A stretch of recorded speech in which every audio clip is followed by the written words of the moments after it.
You feel this nervousness on the phone there? Sir, I've been trying to make an urgent phone call up there. Well, I don't think it's something I want to do on an overseas phone. You gotta make some phone calls. Hang up the phone. Prank caller. Ladies and gentlemen, welcome once again to Packernet After Dark. This is the call-in show, the Packernet Podcast Network. If you'd like to call in, if you'd like to participate in the show, please feel free to do so. The phone number here is 608-501-0718. New callers go directly to the front of the line. We don't have any new callers. What I am going to do, this will happen on occasion as we're getting into the regular season and whatnot. We're going to start from the top of the order, which is to say most recent call first, because we had a preseason game. I don't want to, right after a preseason game, not have any calls about the preseason, if that makes sense. So we'll work our way backward, and assuming we get caught up, we'll eventually get through the rest of these. Otherwise, and again, this will happen occasionally, especially after games and whatnot, sometimes calls get skipped. If it does, just call it back in if it's still relevant. All right, let's get started with Omar the firefighter. What's going on, Omar the firefighter? How you doing? What's up? I didn't expect to call back about the game. It's a preseason game. I don't want to stress about it too much. I'm a little disappointed. The only other problem about doing this is in this order. And Sometimes I'm hitting the very wrong pause button every single time. You don't hear the first call when they're talking about what happened in the first call, but hopefully this is fine. Coach, because from what I read, or I guess heard, he said in his press conference, they won't play the starters the rest of the preseason. And I'm confused. I'm really confused, because why would you not play the starters the rest of the preseason when they didn't play good at all? Actually, I don't even blame the drops on Jordan. I think Jordan threw accurate balls, but to be was like 5 of 7 or 3 of 7 or some terrible stat. I'm hitting the wrong frickin' pause button every time. It was like 1 of 5, I think. It was like horrible. I would think that he would at least want him to have one good drive and to score a touchdown, than to not play at all. That just doesn't make any sense to me. Like, why would you want him to just play like crap and then like, all right, that's all we're gonna do? Like, what you hanging your hat on? Like, what you doing in practice? Because what you doing in practice showed up in the game, in the preseason game, kind of, and that wasn't good at all. I mean, just because you play good in preseason don't mean you'll be excellent in the regular season. But it's like, show us something. I know I think they had Jacobs for like the first play, and they took him out. It's like, what was the reason to have him even in if he wasn't going to let him even run the ball once?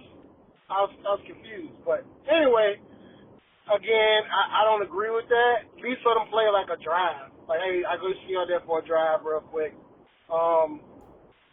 Focusing on the positive. Well, I think they had 2 drives, didn't they, before they pulled him? I can't remember now. I don't really want it. I don't want Jordan out there. I don't need the risk of him getting hurt. I thought he looked good. If he was a little younger, maybe. This is year 3.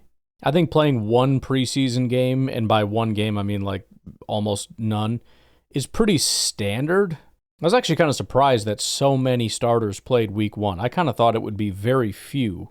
I know things got weird when they went to 3 preseason. I don't remember exactly. It used to be like game 3. I think the starters would play like a quarter, and that was about it, though. I mean, we almost never saw Rodgers, like, at all. And I'm not saying Jordan Love is Rodgers, but he's kind of getting into that spot where he's a veteran. He doesn't really need... The risk-reward just becomes to a point where it's like, it's just not worth it. And again, my whole issue with this is, if he shows up in September and doesn't look very good, so what? So what? I mean, I don't mean so what in terms of like it doesn't matter if he plays poorly. The point is, what is 4 more snaps, 10 more snaps a month ago going to change in this situation? I mean, we've been through this 1,000 times where it's like, week 1 is going to be sloppy. Week 2 is going to be sloppy. Week 3 and 4 are probably going to be sloppy. So saying like he should have had 1 or 2 more drives, again, a month ago, I really struggle to see how it's going to move the needle all that much. And if we're really worried about it, then he should probably just play the entire regular season. And again, I don't know if I'm super thrilled with the thought of that either. Like, give him a quarter in all 3 games. It is a balancing act. I don't know. I don't usually get too worked up either way. Because again, I really don't think it moves the needle as much as we want to pretend that it does. Because again, they're going to play an entire game of regular season action. And by week 2, they're still going to be making mistakes. And for some people, they're not even going to be making that many mistakes by week 1. And whether they do or don't play in the preseason isn't really going to make that big of a difference. So I don't expect to see much Jordan Love in the preseason at all. I don't really need to. I don't really want to. I want to see, as far as starters, if you're a starter, you should be somebody that really doesn't have a lot of familiarity. Matthew Golden, and even he needs to be protected quite a bit, but he needs some reps. Morgan and Belton, for the sake of like the competition, number one, but also like if you guys are going to be starting at all, probably not Belton, probably not Morgan, but maybe. Yeah, we got to get you out there practicing. Banks is new with the team. I wouldn't hate it for him to be out there. Zach Tom, he can be done the rest of the year. I don't need him out there.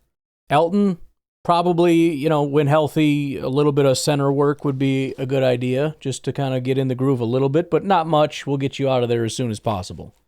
Rashid, again, outside of the competition aspect, he doesn't need to be out there. Dobbs, I know he had a drop and it didn't look great. Fine. Go work on the jugs machine on your own time. I don't need you in the preseason. I really don't think, what we saw from Dobbs the last, 3 years, it hasn't changed very much. He's been Dobbs since day one. He will continue to be Dobbs in 2025. He's almost assuredly going to be the exact same guy he's been every single year since he's been here. 15 more snaps in the preseason is not going to change anything. So I don't really care. Again, I get more excited when they play because it's more fun, but I also get nervous. The fan in me wants the starters to play all the time. The, I think, more rational part of me doesn't want them on the field ever. Like ever in the preseason. You should not be on the field. I just don't care. Now, to Matt LaFleur's point that it might help them not be injured as much, fine. Get them hit like a little bit. Like Jordan Love got hit once. Cool. He's good. Let him get hit in practice or something. I'd rather him get hit by his own players where they can kind of be a little more measured in their hitting as opposed to in the preseason against these guys trying to make a squad looking to like take out ACLs. I don't need that crap. You got Bears players out there running a scrimmage with the Miami Dolphins trying to take out Tua and his freaking career. I don't need that as like a way to warm up his body a little bit for taking hits. No thanks. But again, either way, if I heard Jordan was going to play again, cool, I guess. If he's not playing the rest of the preseason, great. I don't care. I want to say the tackles played good. Yes. And to not have our starting tackles in, I think the tackles play pretty good. The negative is our guard play is horrible. And Monk is horrible.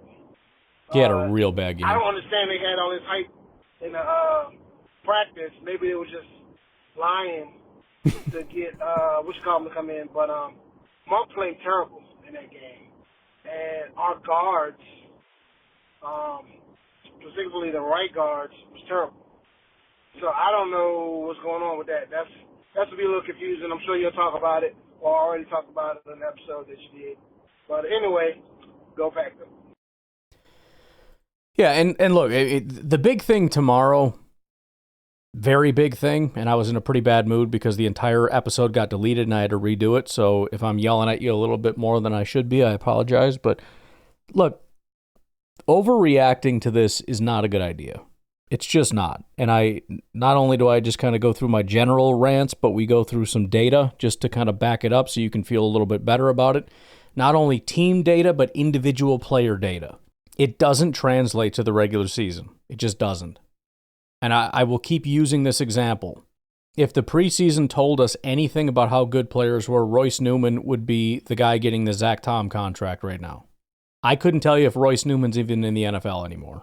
That guy went in the preseason as a rookie and just got straight 90s across the board. best offensive lineman in the entire preseason. I mean, just dominated everybody out of probably hundreds of offensive linemen that played in the preseason. He was by far the best. Dude sucked at football. But yeah, Jordan Morgan looked good. The run, I mean, he looked very much like a Packers offensive lineman. Dominant pass blocking, run blocking, 67. You also had Telfort and Banks, Brant Banks, that is, playing left tackle. Both of them, great pass blocking, terrible run blocking. At right tackle, Anthony Belton primarily did that. He looked pretty solid. He did have the two penalties, actually. I'm just seeing that now. Pass blocking was okay. It was almost a 70, and then the run blocking was 73. I think that's real solid. That's kind of that's like Zach Tom light. Speaking of Zach Tom, 52 pass blocking grade, never. And a 92 run blocking grade. Am I worried about that? Never. It's Zach Tom, and it's a preseason. I don't care. The guards, yeah, it was pretty rough. The number one guard was Donovan Jennings.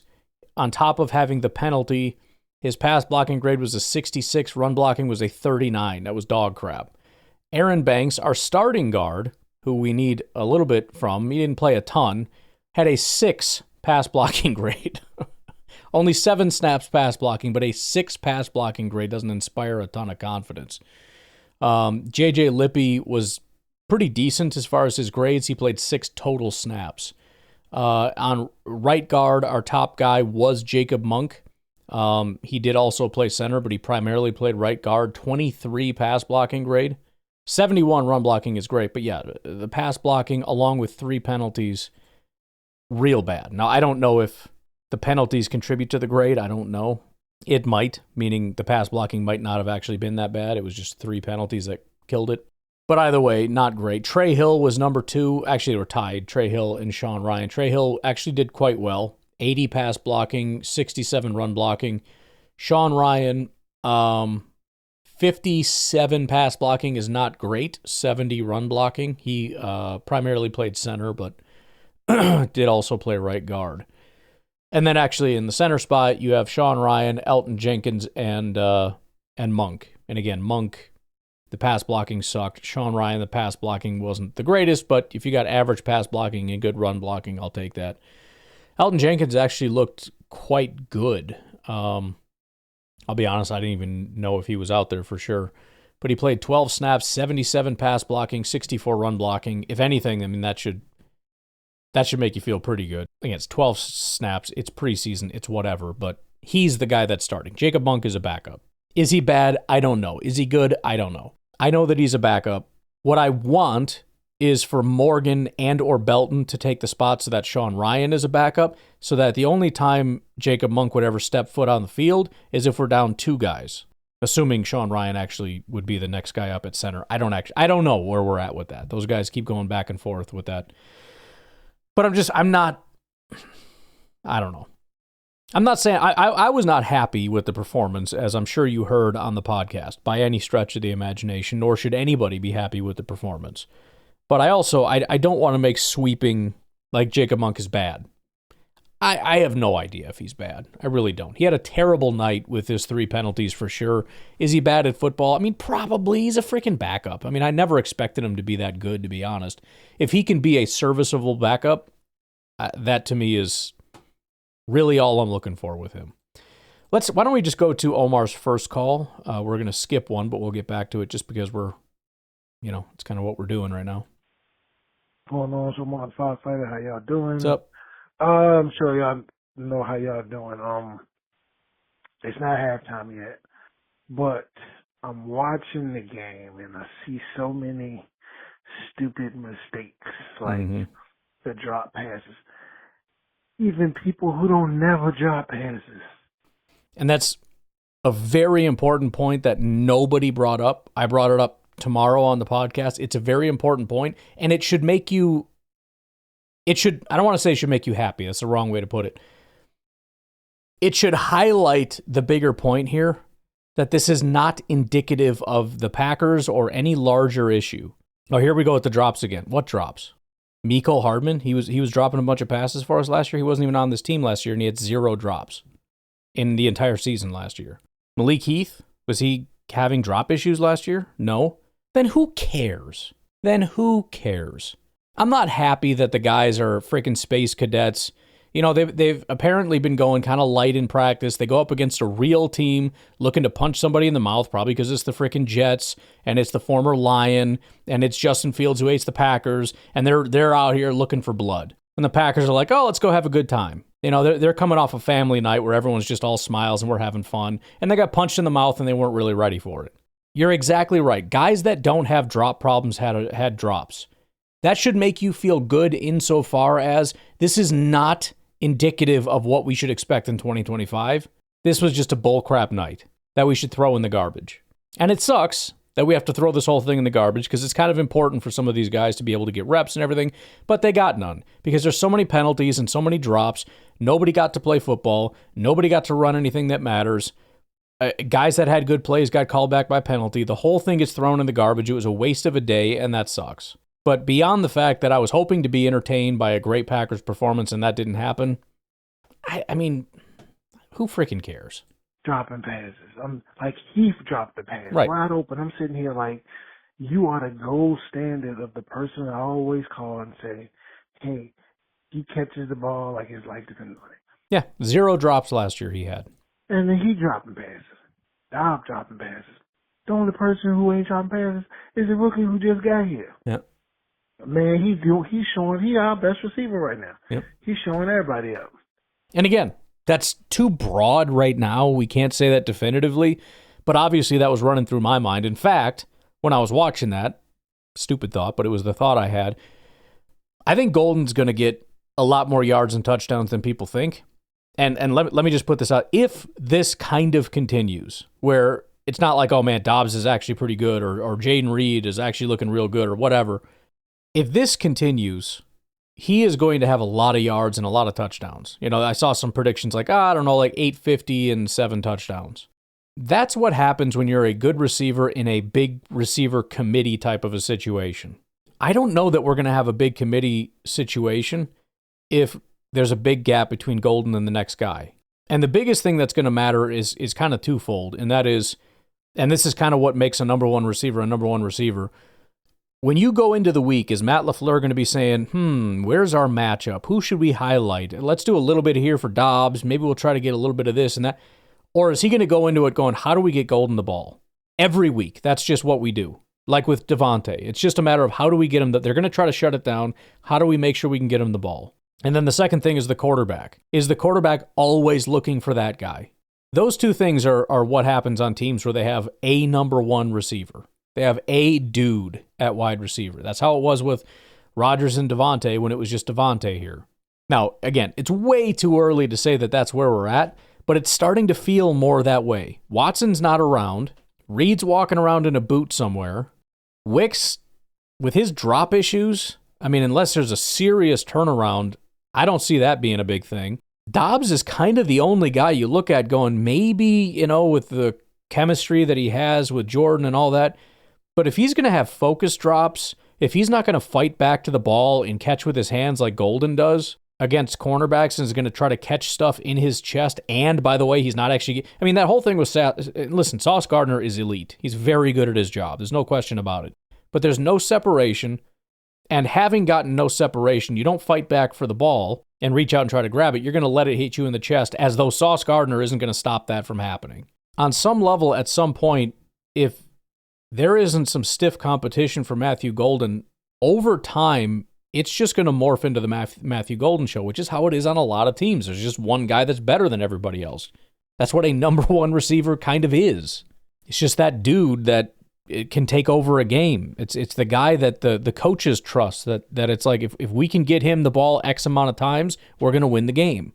It's the quarterback saying, you know I can trust him to do the right thing. And every time he says, well, let me give this guy an opportunity, and he throws it that way and they drop it. Every time you give that guy an opportunity and he doesn't fight back for the ball, every time you throw it up to Musgrave and he stops and misjudges the ball and completely misses on it.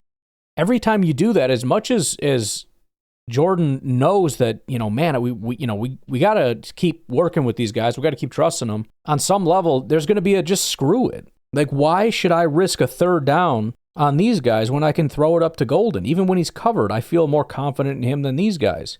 Again, too early, but there is a very definitive path where we could end up there. And if that happens, the whole, 900 yards, 7 touchdowns thing, in my opinion, is out the window.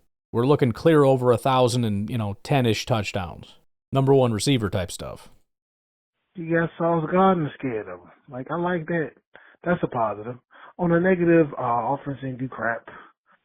Like, our starters versus their starters didn't do anything on both sides of the field. But I said, you know what? I'm not going to call him. I'm not going to be mad. I'm just watching this preseason. I get it.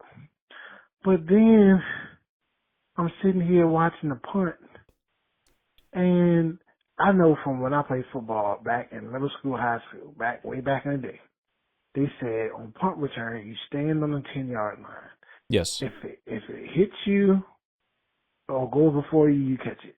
If it goes past you let it go over your head, you don't catch it. By the way, and I know where you're going with this, this is an epidemic NFL-wide. First of all, preseason, everybody takes the ball because everyone wants to prove that they can do stuff. So I'm not as worried about that. In the regular season, and I'm not just talking Packers, I'm talking across the NFL. How stupid are these guys? You don't touch the ball at the 3-yard line. They all do it all the time. So I get it in the preseason. Everybody, like I was watching the Bears game, and I saw there was one kick that he was like standing at the goal line. It would have sailed over his head. He jumps up and catches it. And I'm thinking, why would you do that? They put the ball at the 35-yard line now. Let it go. And then I realized that was a stupid question to ask because it's preseason and the guy's trying to make the team. They all return the ball in the preseason. So I'll give him a pass on that, although obviously muffing the punt is the problematic part. And how is it that our good guy who's supposed to be a punt return, Megatron, speed and everything, he catching the ball on the daggone 5-yard line? Like, what the hell are you doing? Like, come on. Yeah, I'd give him a pass in the preseason. I mean, again, they all do it in the regular season, and he needs to be told very sternly, don't you ever do that in the regular season, and if he does, that's a problem. But for now, I'm going to give him a pass in the preseason, trying to make a play. It's just what you do. And again, excuses, but if you watch it, I mean, that thing took a stupid bounce. So I don't ever do that in the regular season, but preseason, whatever. I'm confused on how these people get paid millions of dollars and make simple mistakes that other people learn. And like I said, elementary and high school. Doesn't make any sense. I don't get it. Anyway, it don't matter if we want to lose this game. I just want people to look good, and I'm just getting tired of the letdown so far in this game. I didn't even dress up. Maybe it's my fault. I didn't wear none of my Packers attire. I'm just sitting here watching. Yep. Just said I'm not gonna, I'm just gonna watch, see what happens. But now I'm feeling like maybe I contributed to this crap. Yep. But they got me drinking already, so it is what it is. But anyway, it's second quarter. In the middle of the second quarter, we'll see if we can turn it around. Anyway, okay, go. And again, we don't have to feel bad anymore because now we know Omar, not in regular season shape, doesn't know he's got to have his gear on. Now, I didn't put Packer stuff on, but I usually don't. So I'm not really worried about it. Sometimes I do if I think about it, whatever, I'll grab a Packers t-shirt, but it's not like a tradition. If it is for you, you gotta be doing it, man. I mean, there's just certain things you got to do, and Well, I didn't realize we were rocking that long here, so why don't we take a break? We'll come back. We got Carson Caldwell on the other side.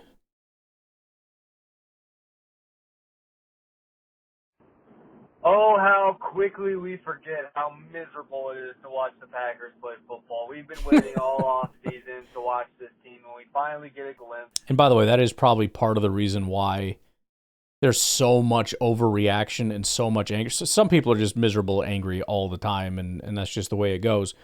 But there's also probably an element of I've waited a very long time to see the Packers, and I'm very skeptical that they got better, but I'm going to give them a chance, and then I watch one play, and it goes wrong, and I immediately quit. It's just the way it seems to go.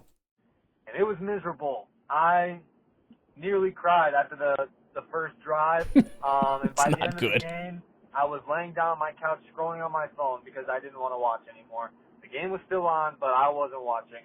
and it was miserable all the way around. We looked undisciplined, unprepared, and I know it's a preseason game. I know it was. They probably were undisciplined and unprepared because it's preseason week 1. I mean, it's just the reality. I know people don't want to hear it, but that's the reality. And you know what? You're going to see that next week and the week after that, and you're probably going to see it into September as well. It's just how it goes. You know, you don't see teams getting into playoff form until you get in closer to the playoffs. So, you know, and again, when you look at the specifics, like everything went wrong. Well, numerically, it wasn't that. How many drops? 3 or 4 from like 3 or 4 different players. So 1 drop apiece. Maybe one guy had 2. You know what I mean? Like cumulatively, it's like, man, what's going on with the team? But individually, I mean, Monk had 3 penalties. That's freaking rough. there's no doubt about that. But it's Monk. He's a backup to our backup. Am I gonna freak out about that? No. What matters? Jordan matters. He looked good. Christian Watson matters. He's not playing. Romeo matters. Well, he had a drop, so that sucks. Am I gonna panic? Absolutely not. Because I don't think Romeo is going to have a 100% drop rate in the regular season. Maybe we differ on that. Golden matters. He looked good. Offensive line matters. For the most part, looked pretty good. The left guard looked like crap. Hopefully that changes, but I don't expect him. He's never been that bad in his career, so hopefully that's not a thing since he got here. Elton looked good. Morgan looked good. Banks looked good. Tom looked great and awful at the same time, but it's Zach Tom. He's a great football player. I'm not worried about him. Running back, I mean, we didn't even get a chance to see anybody, and of the guys we saw, I mean, I thought they looked good. The guys that are not going to make the team, so. Defensive line, I mean, at first it was rough, but man, they picked it up down the stretch. I keep seeing people say there was no pass rush. I mean, maybe they were just like you, they stopped watching at halftime, but toward the end, it was nonstop pass rush, and it was from guys that do matter. Oh, it's a backups. Bro, that's Brenton Cox and Baron Sorrell. I mean, these are not guys that are not going to play. This is a rotational position. They're going to be playing. And they looked really good. Corners, I mean, I don't think I saw anything bad. Safeties, ditto, of the ones that, you know, matter. So, freaking, I don't know. Who cares? Who freaking cares? The more I think about it, just who freaking cares?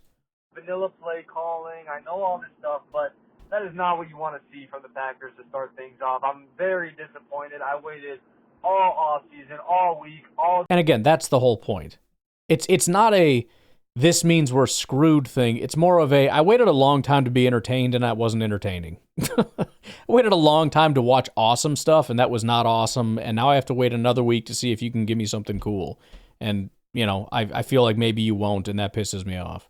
Day long today to watch this team play, and that's what we get. And again, I know it's preseason. I know this isn't what we're going to look like, hopefully, in the regular season. Right. But there's a difference between, you know, we're not trying or we're not playing our starters as much, or we're not trying as hard because it's the preseason, or, you know, we're just playing it safe. There's a difference between that and just being straight undisciplined and just dropping the ball and not being able to tackle and jumping off sides and having false starts and, you know, all of those things, illegal formations. And so, I'm not going to sit here and overreact and say, oh, we're going to miss the playoffs or anything like that, but I was very disappointed in what I saw from the Packers today. I'm driving. Yeah, we wanted to see dominance. We wanted to see, you know, just Jordan cooking down the field and scoring touchdowns, and then he gets pulled and Malik goes down the field and scores touchdowns, and our pass rushers are out there just getting sacks, and it's all kinds of crazy stuff, and that didn't happen.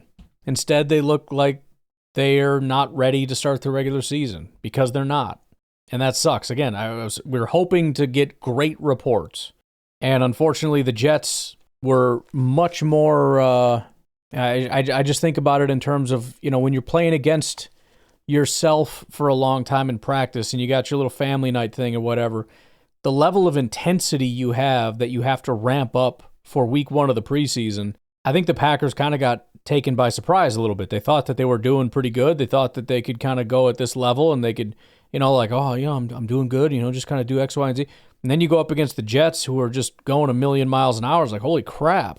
You know, it's kind of like going to a boxing gym or something, and they're teaching you the basics, and you learn to jab, and you learn the cross, and you learn the hook, and you learn the head movement, and you learn all this stuff, and you're like, I kind of feel like I got the hang of this, and they're kind of throwing, you're doing the no flinch drills, and they're, can you block this and block that? It's like, I got the blocks down, I got the punches down, I'm ready to go. And then you get in there and you spar, and you just get the crap beat out of you, and you realize, okay, I guess all that little training stuff I was doing, that it's a wake up call that we gotta kind of ramp it up a little bit. I thought we were a little further ahead than I was, and caught me off guard a little bit.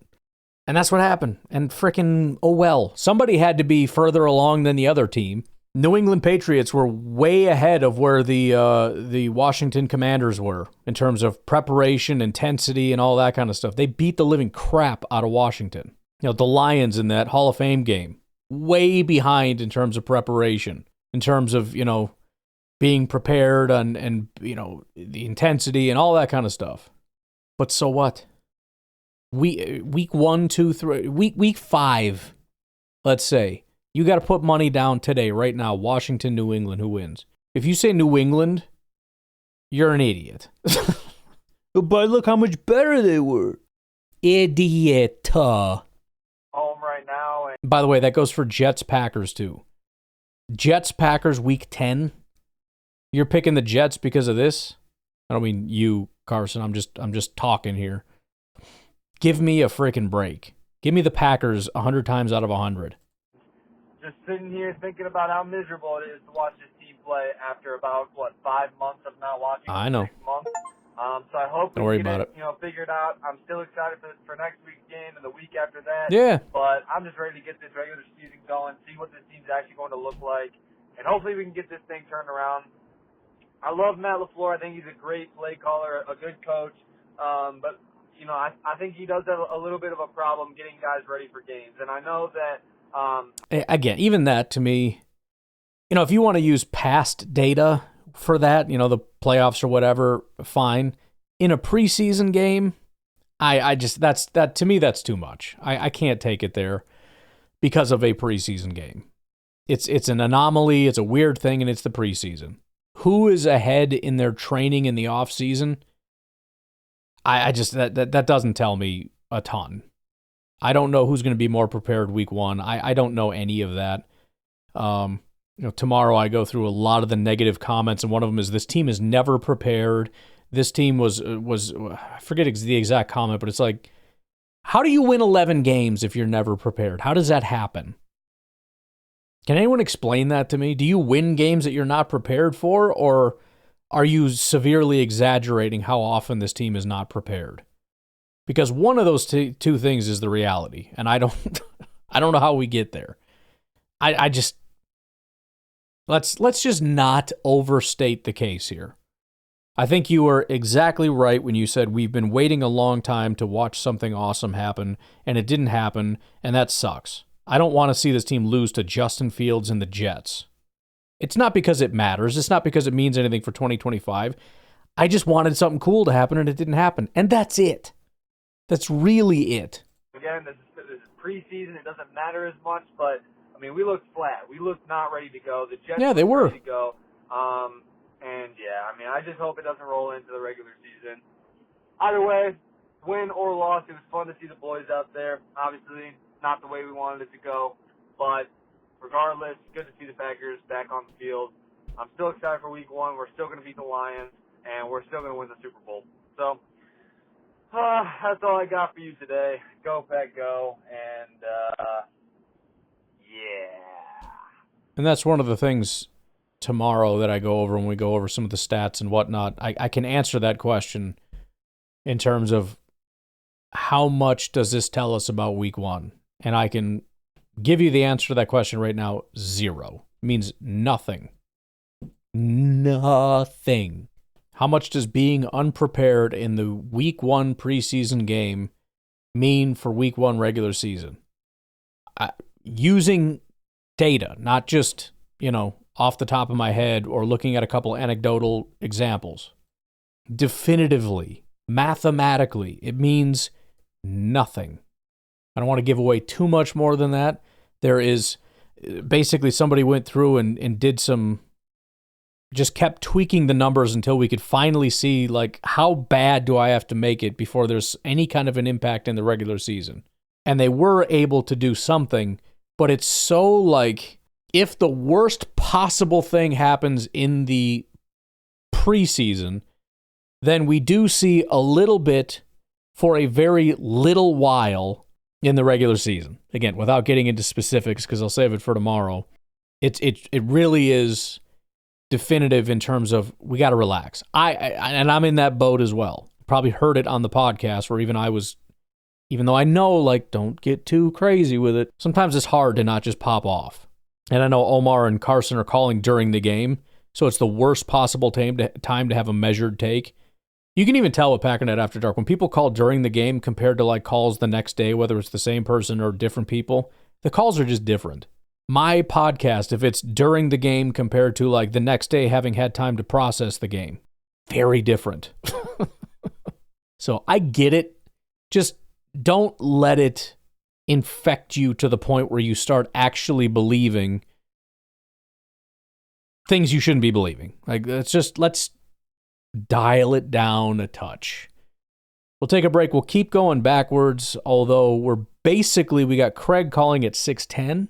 And so the game hadn't started yet. So we probably could just go back up to the top of the order, but we'll just stick with it for today. We'll get Craig's call here. We'll take a break. We'll be right back.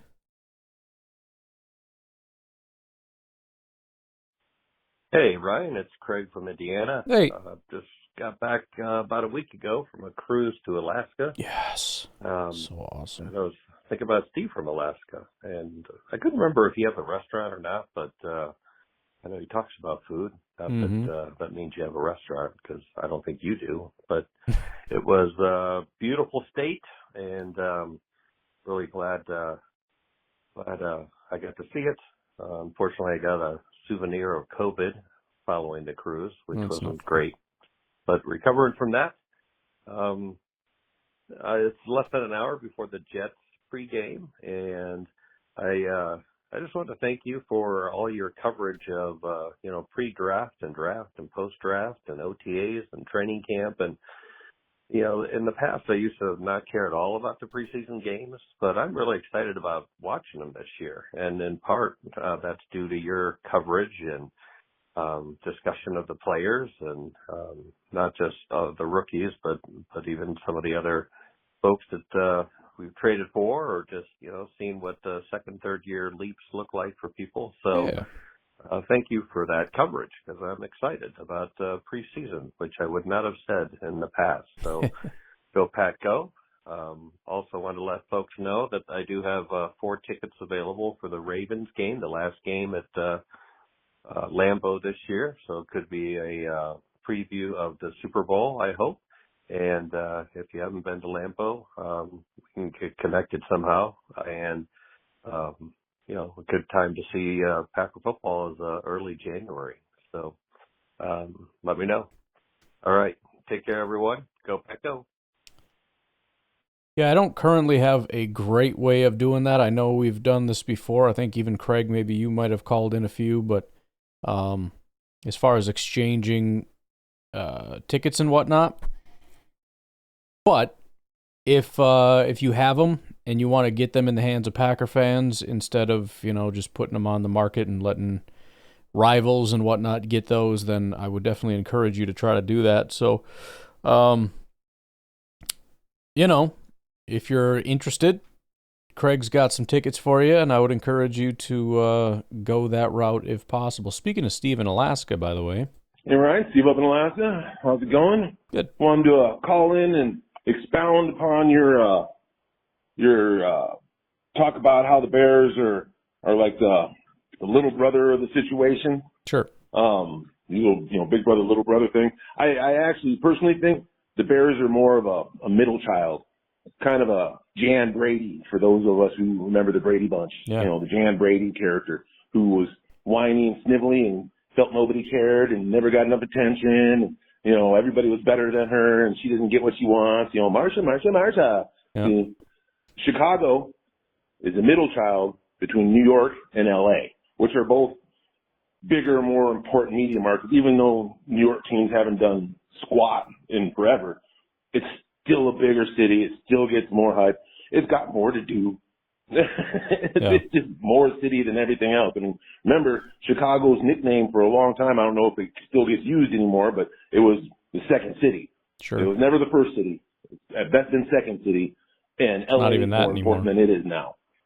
So it's the little child, the littlest one that everybody pays attention to. And then there's the big child, which is New York, that everybody pays attention to. And nobody gives a rat's ass about the middle child. Right. So New York or Chicago's suffering from Jan Bradyism, and maybe someday they'll get themselves over that and they'll start whining about how, Marsh is so much more important and gets so much more attention. All right, man. I'm out. Yeah, I think that's right. I mean, they're trying to be something they're not, and that is, we're the big dogs, we're the big city, and everyone should. People don't think about Chicago that way anymore. I mean, it is a city, and it is a big city, no doubt about it, but it doesn't even come close to comparing to the big cities. And it's, like you said, it's even falling down in that regard. It's not second city, it's not third city. I mean, there's so many cities now that would be put ahead of Chicago in multiple, for multiple reasons or whatever. And Green Bay, I mean, Green Bay isn't trying to be the biggest city in the world. It has its own thing, and people appreciate it for what it is. And I think Chicago needs to have that. It needs to embrace what it is and let people appreciate it for what it is, and not sit there and throw a hissy fit because, well, we're big too, and you don't ever love us, and why don't you ever talk to me? Me. It's such a whiny nonsense. And yeah, it's all rather than just allowing Green Bay to be Green Bay and allowing people to appreciate it, they throw a fit. It's stupid and nobody likes it there. Well, I had a good time there. Well, then you're stupid. Yeah, that's how you're going to win a lot of popularity. Be the place that everybody tries to avoid because of all the crime.